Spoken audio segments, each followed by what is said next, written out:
I'm not exactly the happiest camper regarding this release. And I think that not only for a consumer, but also how an Apple employee has to sell it, because at the end of the day, this is a podcast about former Apple employees, and the idea is to try to sell this, or the idea of this, in a store. Great. Now, last year, I was a XS user.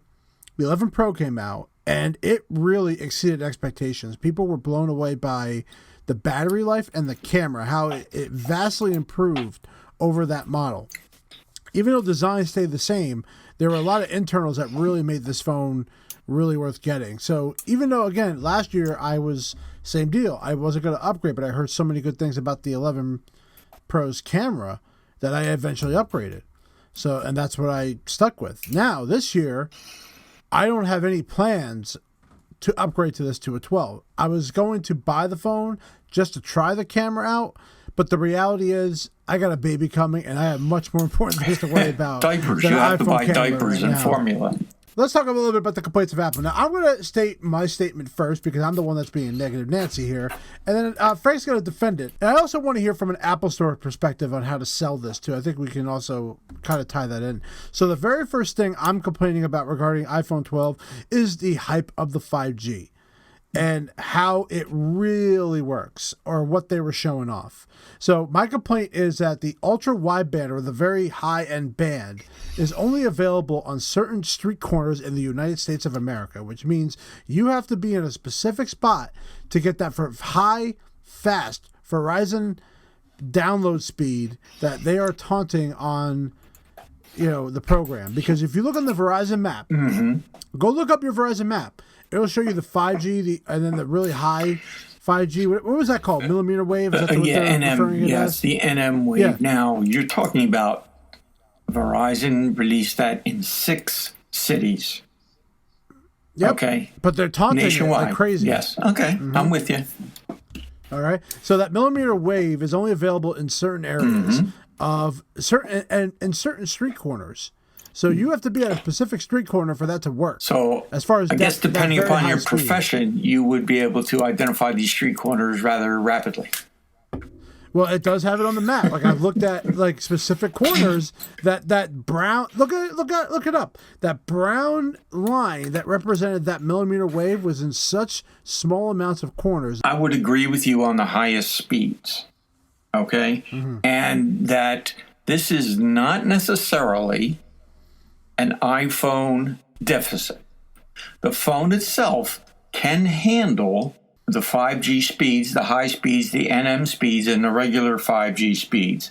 Now, the problem lies not with the phone, but with the carriers. And this is not the first time the carriers have done this kind of thing, where they've advertised something that was not readily available coast to coast and had to be rolled out over time.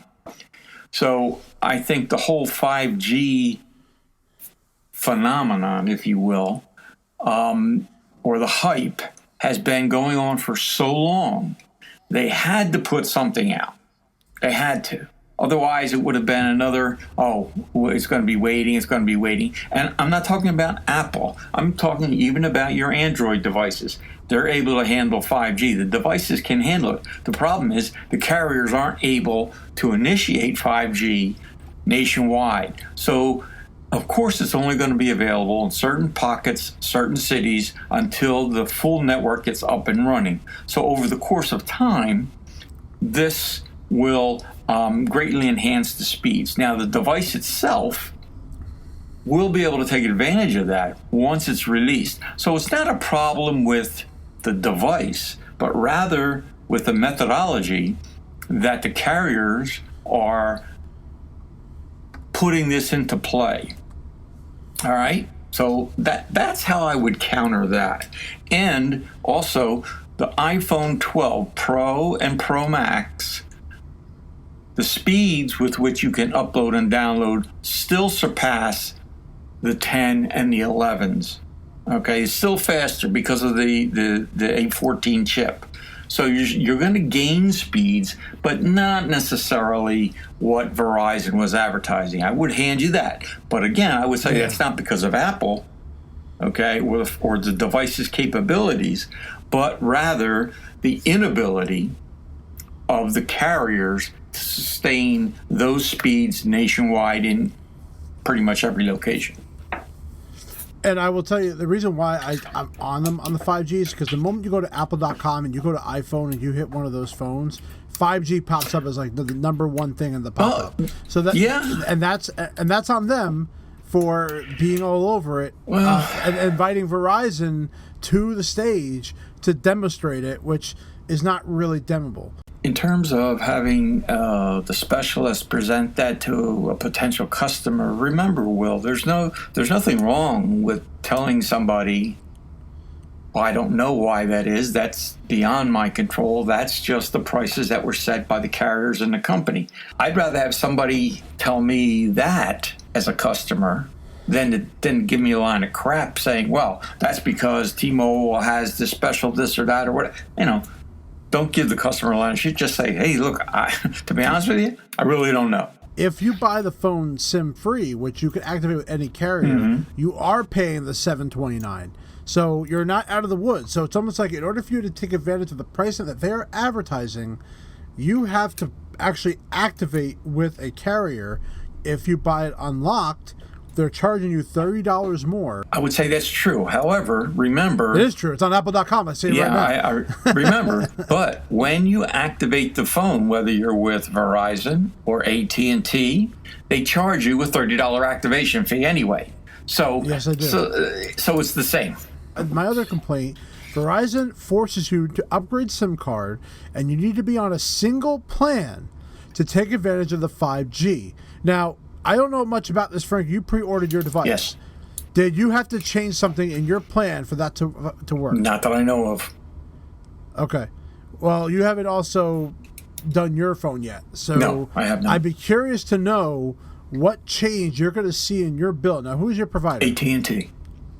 I'd be curious to know what is going to change in your plan based on the fact that you're buying a 5G device. Because for the first time, it sounds like to me you have to buy a specific plan in order to take advantage of it. When we pre-ordered it, all it said was the activation fee, the $30, which I wasn't happy about, but not much you can do about it. Yeah, you just don't buy the phone. Yeah. Well, yeah, but they didn't. There was nothing in there about increase in the plan itself or anything like that. Now, this is obviously a big one. The power adapter is not included inside of this box. And here's my point. You're going to be getting a USB-C to Lightning adapter, which if you have not owned an iPad Pro or an iPhone 11 Pro, you will not have this likely in your home. That's correct. Which means that you are forced to buy the 20-watt power adapter for $20. Yep. Or you can go back to your USB-A to your Lightning with your old connector. That means that by default, out of the box, a feature that's in this device requires you to buy a power adapter. Yeah, and that power adapter is what, $19? How much? $19, $20, whatever, close enough. Yeah. Okay, so... Defend that, Frank. I would agree with you on this. I have to agree with you on this. I would have... I win.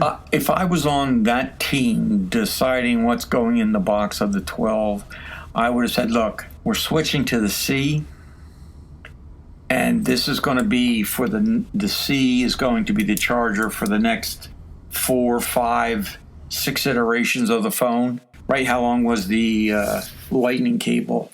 Oh, God, you're talking since iPhone 5. Yeah, so that's a lot of generations. So what I would have said...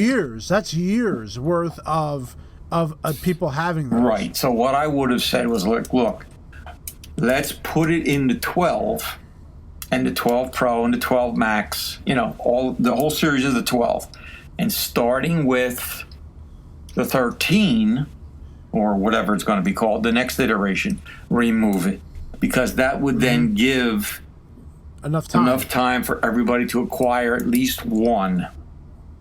Yep, and going forward, likely in every box with iPads and anything you have to buy, likely you're going to get a USB-C to Lightning Right. adapter now at this point. I don't think they're going to supply a power adapter with any of the devices other than the computers. And the iPad Pro, I think the iPad Pro is actually does get a power adapter with it. I mean, I get where they're going with it, but like I said, I would have lobbied for cutting it off after the 12, because the 12 is when you're making your change to the USB-C.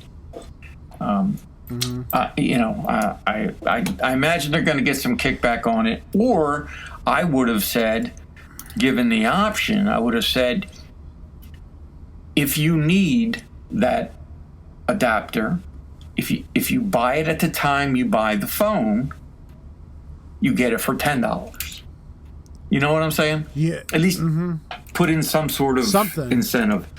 Now, like an incentive to do it. What I purchased with the 12 Pro was the MagSafe charger, but what I didn't realize, I thought the MagSafe charger came with that adapter. It does not, sir. It does not. So that means you got to buy 2 power adapters now. That's correct. That's correct. Man, so this is an expensive phone, Frank. I know. So I'm not happy with that, but that's what I'm going to do. Well, that's my point. Is how can you buy a product and you're already not happy and you haven't even received it yet? Yes, I know. Yeah, and even if you got it and the battery wasn't charged, you wouldn't have a way to charge it. It's not like they put a USB-C port on the bottom. Right. That's probably next year. So they'll piss everybody off who bought the USB-C to Lightning power adapter, and they're gonna mess that up by putting USB-C on the bottom of the phone. You watch. I guarantee you. iPhone 13. You're hearing it first on the Think Different podcast. They're gonna put a USB-C on the bottom. That means for 1 year, basically, they're giving this option. Well, what I think they're going to go with, I think they're going to remove the charging port altogether and just go with MagSafe. I don't know how they're going to be able to troubleshoot a device without some kind of port. I don't know how they're going to do it. No. There's got to be some kind of port. I mean, I can tell you the Apple Watch is the only exception, but that uses the phone for the troubleshooting. Right. So it has to have something. So whether it's Bluetooth technology or something, they got to find a way to have a diagnostic run on it. And especially if there's a power problem with it, I don't think using a MagSafe is going to make the difference. God, I hope they're training them to make sure that they don't forget a power adapter to take home. And because you're going to see detractors up the ass if you do not take care of that. And how many how many people that are going to buy the phone aren't even aware of this? I know it's been all over the news, but you know as well as I do, people don't read. They don't follow. Well, I think the early adapters will know. It's the ones that buy it 3 months from now that won't know. I think the ones now should know that. Yeah, exactly. The early adapters are well aware of the features and what they're getting or not getting in this case. Yeah, a lot. And speaking of that, let's go down to the MagSafe. So one of the things that people started doing was videos on the MagSafe. Now, the way that Apple touted this, that they have these strong magnets that attach to the back of it and hold everything in place. Well, we're finding out specifically the Apple cases really don't have any magnetism to it, and it still requires you to kind of put it around the case. Also, it's not as strong as everyone thought it was. Yeah. You could see a lot of the videos of it's easy just to tug it, like to tug the cord, and it comes right off. Well, I think that's a main feature of the MagSafe. And the other problem too, like the wallet case seems to be very hard to put cards in. Also, it does slide very easily. So there is people showing that on a bunch of reviews. So again, this it's not that strong. So unless the accessory you buy also has a magnet in it, that's got to be even stronger to hold that phone up. Well, I don't know. I got to tell you, the cases with the wallets where you can put cards and stuff in, I was never a big fan of them to begin with. I'm not either. I don't like the silicone anyway. It's terrible. It peels so easily. Well, I mean, Apple's cases are not that good, honestly. My take on it is, why do I want to put a credit card in the case of my phone? If somebody steals your phone, the last thing I want them to have is my credit card. And that goes to all you women out there that have those foldable cases with your phone in it. Besides the fact you can put your credit card in the wallet app of the phone, and it's totally secure. So I think I think it's a case of education here. Why would you want to have a physical credit card, whether it's an Apple card or a Visa or a MasterCard or a Diners Club or whatever it is, in a case when you can just have that in the wallet app, and if somebody steals your phone, guess what? You don't have to replace your cards. You just go on your computer and suspend transactions from that card. Yep. It's that simple. And you also get live transactions on the phone too, which is even better. Yes. Another thing I saw too. This was Mac Rumors did a great video on this. They took an outer box case that has been released for this phone. Mm-hmm. They have a MagSafe. They have the MagSafe circle inside the case.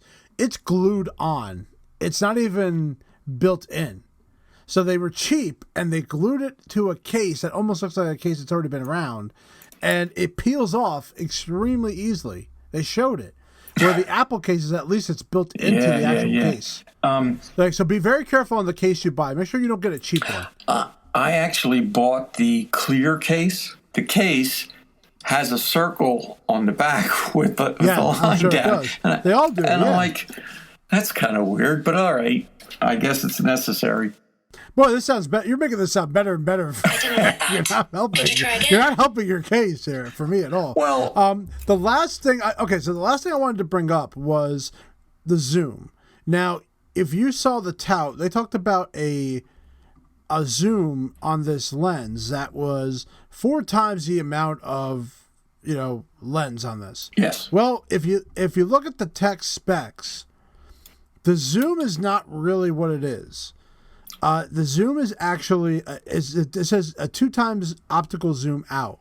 Yes. Which in this case, they're talking about the back camera, the wide angle camera, right, up to the next camera, up to the 1 times that the optical zoom really has.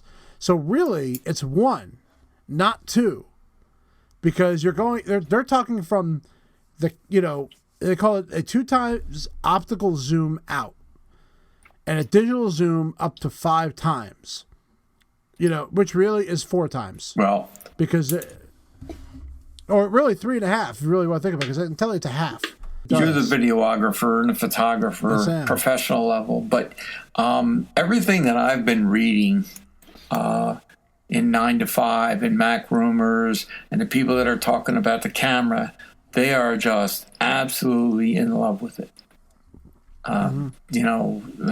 Really haven't seen anything mentioned specifically about the zoom feature, but they're saying the nighttime photo, the nighttime portrait, just absolutely stunning. The LiDAR is unbelievably beneficial to the camera itself.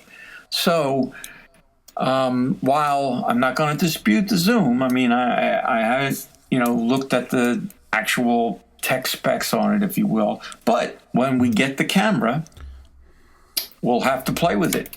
And we'll have to take some pictures and see what's what.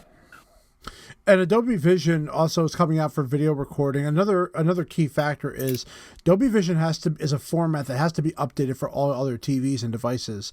The problem is they're not going to be able to watch or play back that crisp color that Adobe Vision brings. So even though they're adding it, the only device you're going to be able to enjoy it on is the phone. Right. You're not going to be able to enjoy it on the next one. And that's just so deceiving. Well, but think about it this way. When the phone was capable of recording in 4K and you didn't have a 4K TV, the only place you could enjoy it was on the phone. Right. And, I agree. And so advances in technology come so fast now that the TVs, that's why you have TVs that are so cheap, because the new ones that can handle and display all of this great stuff, they want you to buy them. The older ones, right, it's not software driven, it's hardware driven. Okay, so it can't handle that. So if you want to watch a 8K movie or a super high def whatever, you have to have the device that's capable of displaying that. And I just think that's problematic of the industry, because the technology is advancing so fast that cameras can give you the capability of recording at these extremely high levels. The problem is, like you stated, the device that you're using to view it has to be capable of delivering it. And most TVs just aren't going to be able to do it. Mm-hmm. And I'm hoping, and again, that'll change over time. So I'm not like, that's not like such a big gripe for me. It's just right now, it's just not going to be supported a lot of places. So if you're going to be like if you're going to want to show it off a lot of places, you're not going to really get that much. And the final thing I have to bring up is the fact that the iPhone 12 Pro camera on the Max is better than the iPhone 12 Pro regular. So how's that a deficit? That's a deficit because that's the first time in a model of an advanced model that they are changing the camera around, that one is better over the other. And that's like the telephoto is a 2.0 aperture on the 12 Pro. The Max is a 2.2 on there. So there's a different, and then also there's a stabilization feature within the Max. So also it could do a digital zoom up to 12 times on the Max.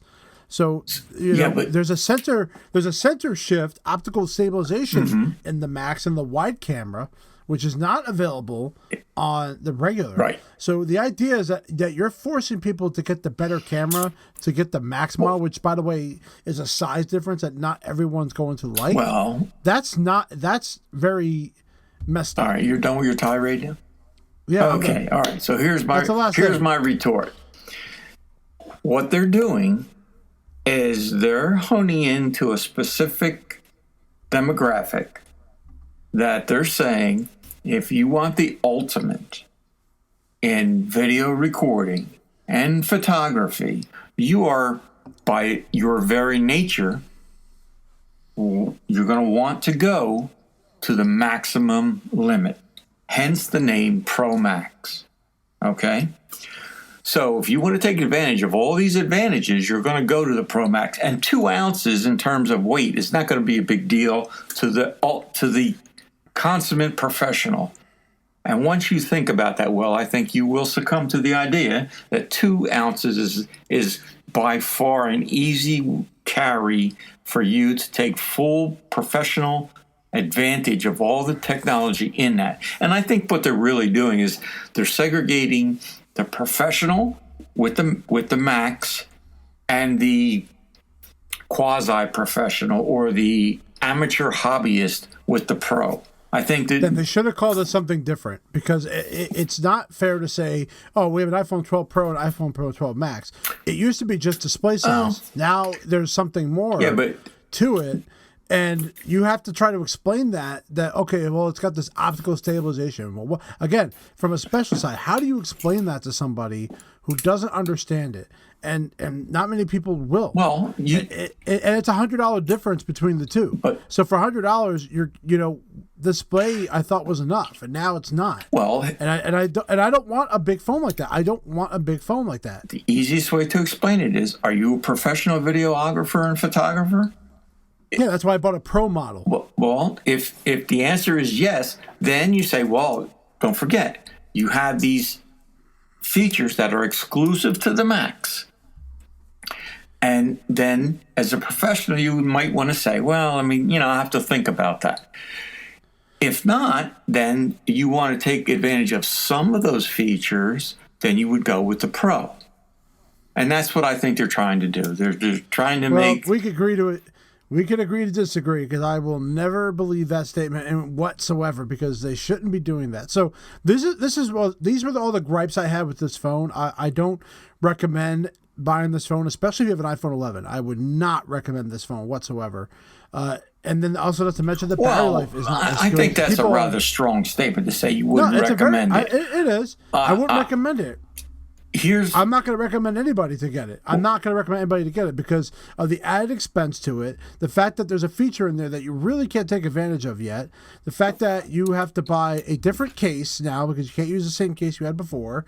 There is a lot of expense added. From other. No, yes, it is. No, it isn't. iPhone 10, 10s, and 11 have had the same specs on those for 3 years. All right. So then you could make the argument: why did you want to upgrade from the 10 to 10s and the 11? If they had the same specs, what's the point? The camera was the main seller. Okay. The battery was the main seller. But those were they were significant, and they were also surprises because people didn't expect that. So the difference between if you have an 11, I would agree that there are limited reasons to upgrade to the 12. If you have anything other than 11, below an 11, a 10, an 8, or whatever, the changes are significant. And the upgrade is definitely worth it. There's the only additional monies is for the accessories, which is going to cost you $100. Well, for me, I have a 10, and for my wife's 12 Pro, it didn't cost any more than I paid for the 10. Mm-hmm. The same storage, 256 gig storage. And, I mean, for me, I'm like, I think for my personal use anyway, the 2-year upgrade plan, if you will, we have a 10. I didn't see a big reason to go to the 11, although I was kind of envious of a lot of the pictures on the 11. Okay. So now with the 12, I think we're going to be very, very satisfied. And I know you will. That is a worthy upgrade from what you had. So I would agree with that. So, and I can't wait to at least take a look at one, see it. All right, everybody. Thank you very much for joining us for another episode of the Think Different podcast. Make sure you download our episodes every Friday because that's when they come out.